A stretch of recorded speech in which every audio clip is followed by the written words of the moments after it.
जब ये हुआ मैं कहता गया, मैंने सारों को कहा कि इतना बड़ा जुल्म हो रहा है तो इसके ऊपर इंक्वायरी हो। मैंने चीफ जस्टिस साहब को मैंने वो साइफर भेजा कि जी इसके ऊपर इंक्वायरी करवाएं।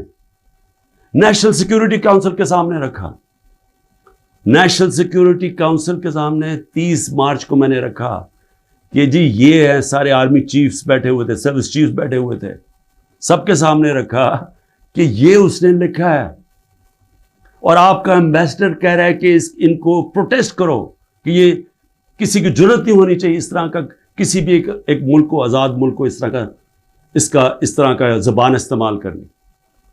उन्होंने कहा जी हाँ मुदाखलत तो हुई है, तनकीद की, अमेरिका को प्रोटेस्ट भी किया नेशनल सिक्योरिटी काउंसिल ने 30 मार्च को।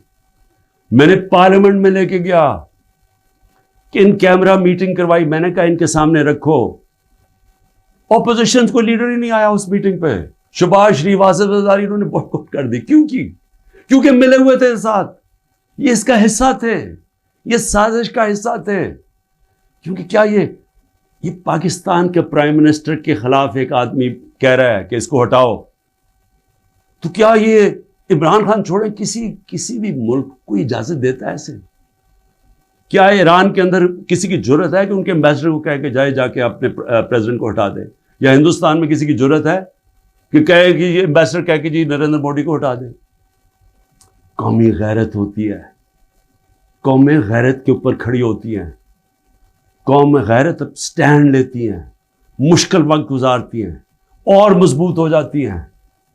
दुनिया उनकी इज्जत करता है, दुनिया उस कौम की इज्जत करता है जो अपनी इज्जत करती है।